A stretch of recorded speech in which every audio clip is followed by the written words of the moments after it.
not only do we have Adrian, not only do we have Filippo, probably the best player in Europe, we now have Isco added to our team. He is fantastic. And a brief update, I have signed the paperwork for West Ham TV, so West Ham TV will be coming back very shortly. There were some details we had to sort out within the contract, hence why they didn't make an appearance in Season 2. So in Season 3 they will be making an appearance. They've agreed new terms, which is fantastic. I'm looking forward to bringing back West Ham TV. But we have a tough game against Reading.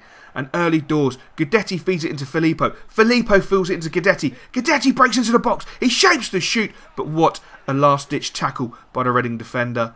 Reading then clear the ball with the goalkeeper. The ball goes up. We get a great header on it from Eduardo. But Filippo dives in recklessly. Absolutely recklessly. And gets booked. That was an absolute horror tackle. He could have done so much damage. It was purely out of frustration. A few of the Reading players had given him a few niggles. And basically, Filippo just had enough. But Adrian with a magnificent tackle. Feeds the ball over the top. Bit too much for Lukaku. The Reading keeper comes out. Headers it. Gives it to Guidetti. He shoots. And the ball is saved by the Reading keeper and he puts it round the post. And we join the action with a corner in the 39th minute. Filippo swings the ball in. Lukaku goes up at the back post and unfortunately he headers the ball wide.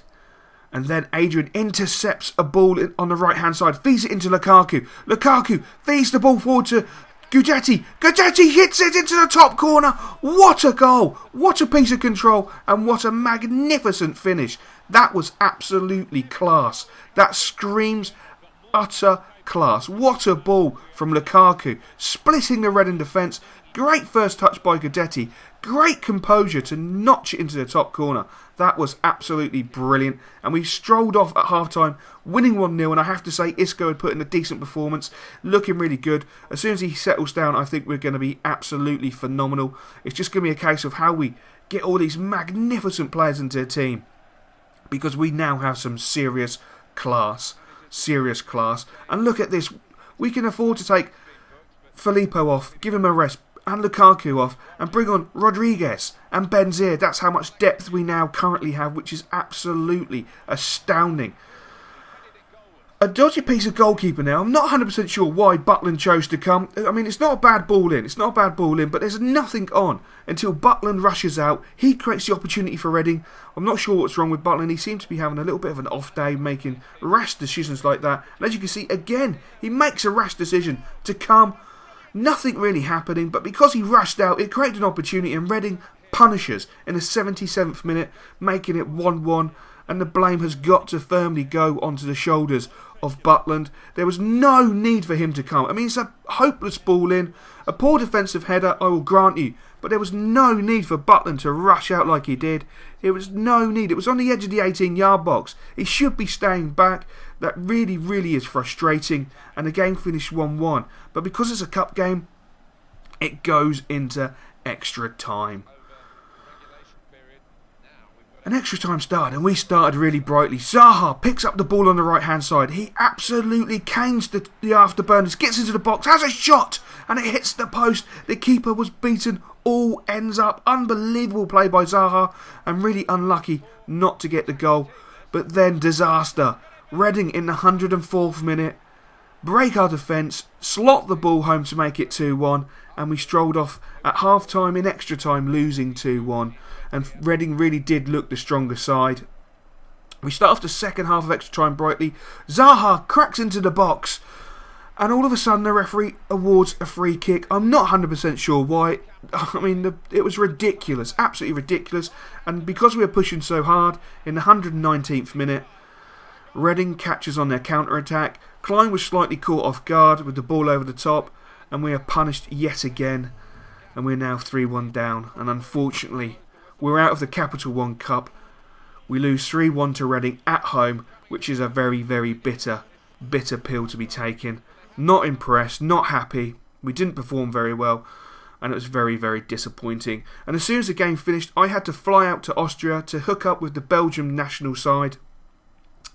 I spoke to my agent while I was out there, and I was talking to the obviously to the lawyers, and trying to find out how the FA ban was going, and still no update on that. The FA are, at this moment in time, obviously having a little think about what we've said, what argument we've put to them.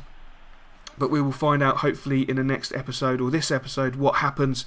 But we start off the game very brightly in Austria. Dembele makes a marauding run down the right hand side, feeds it into Vossen, but he gets cut out. The ball then comes to Fellaini, he gets tackled, and that was the most exciting part of the first half. Really, really disappointing. Not finding it difficult to play with Belgium, just finding it difficult to adapt with Belgium. They've got some great players. As you know, Lukaku's been left out the side. I think that's something to do with the manager being the West Ham manager and why Lukaku's been left out the side. But Lukaku's not on the side. And look at that goal. That was unbelievable. Absolutely unbelievable. It was coming though. Austria were playing a better football. Not 100% sure what formation to really play with Belgium. The 3-5-2 doesn't feel comfortable. I tried slotting it into a 4-3-3, that didn't feel comfortable. And I tried a 4-4-2, that didn't feel comfortable. I'm thinking perhaps the diamond 4-1-2-1-2 might feel comfortable with them. Or maybe the 4-2-3-1 could be a good option. But the 3-5-2 definitely does not suit Belgium. Or it doesn't suit myself with Belgium, I should say. More than it doesn't suit Belgium. They really are a decent side and I'm not doing them justice at this moment in time. But again, an audacious finish there in the 71st minute from Austria. He had 2 chances and he punished us with 2 great goals. I've got to say they were great goals and well deserved. We really just did play absolutely piss poor. Absolutely piss poor. And that is the way the game finished. 2-0 to Austria. A well deserved win for them. And we've got to grab a plane and go back to Belgium as we have a home tie against Bulgaria. I did take an opportunity to have a quick word with Filippo on the phone just to chat to him about the tackle in the Reading game. You know, it's so uncharacteristic of Filippo to make such an outrageous challenge like that. I know they were having a niggle at him, but that's not the sort of thing I want to see from him. And he feels better after having a chat with me, and so hopefully we won't see that sort of tackle from Filippo. But I understand his rage. It's fully understandable. And as you can see, I decided to sim the game against Bulgaria. And we get off to a cracking start with Hazard nailing 2 goals. We get the victory. I jump onto a plane and I'm back on home soil at Upton Park. And we have a really tough game. We have got to play Manchester United at Old Trafford. So we're going to make some team changes. Going to bring some new players in. And we're also going to try a new formation. We're going to go for a 4-1-3-2, but basically it's a 4-4-2, just with the 2 centre midfielders swapped around a little bit. 1 more defensive, obviously, because we want that stability at the back, and 1 more, fractionally more attacking minded, but without going OTT sort of cam position, just sitting in front of the defensive midfielder and hopefully spreading the ball around with a bit of joy, spreading the ball around with a bit of love, and hopefully doing the business for us. So I'm quite happy with the lineup we've got there. You know, Lukaku, Guidetti up front is really good. Benzier's not going to struggle to get in the team, but I want to see how these guys play together, because I think Benzier and Guidetti would be devastating. I just want to see how Lukaku can, you know, link up with Guidetti and Filippo. Obviously, Rodriguez and Zaha have come in and they're doing really well. Really pleased with them. And Sissoko is just a mainstay. He's such a tank in that CDM position. You know, especially when you've got, try and pronounce his name again. Kiarte, who we call the tank in the centre defence. He's just been magnificent. And we start off the game really brightly. United kick off. We get in there straight away with Guidetti. He wins the ball, feeds it into Lukaku, and look at the run early doors from Filippo. A great ball over the top and a deft touch from Filippo gives us a 3rd minute lead. Oh my days, what a goal, what a start to the game. The run by Filippo was world class. The ball over the top by Lukaku was also world class. Such a deft ball over the top, and what composure from such a young player to have the audacity just to chip it over the keeper. Absolutely a world class move and a world class goal, and that gave us a lot of confidence. Hewitt knocks the ball into Lukaku. Lukaku can't break inside. He then goes to the byline, gets a cracking ball over, and luckily Manchester United get the clearance. But we were absolutely dominating them. They didn't really come back and have any say in the game until the 12th minute. Butland comes out again, rashly. I'm not sure what's going on with him. He seems to be rushing out of goal at needless times and nearly causing us issues, but Guidetti picks up the ball in the centre of the park. He feeds it into Filippo. Filippo knocks it into Zaha. Zaha goes around the left back with no problem, and the referee awards a goal kick, which was an absolute travesty. An absolute travesty. I had a word with the third official and said, come on, get that back up, because I can't believe Zaha has just bananaed that. That would be ridiculous. That's a boomerang bend. And as you can see on the slow-mo replay, he strikes the ball and it clearly comes off Raphael. Unbelievable decision by the referee, but it goes to show that United get a lot of decisions at home. Filippo breaks into the edge of the box, gets a cracking shot, and it's well saved by the United keeper.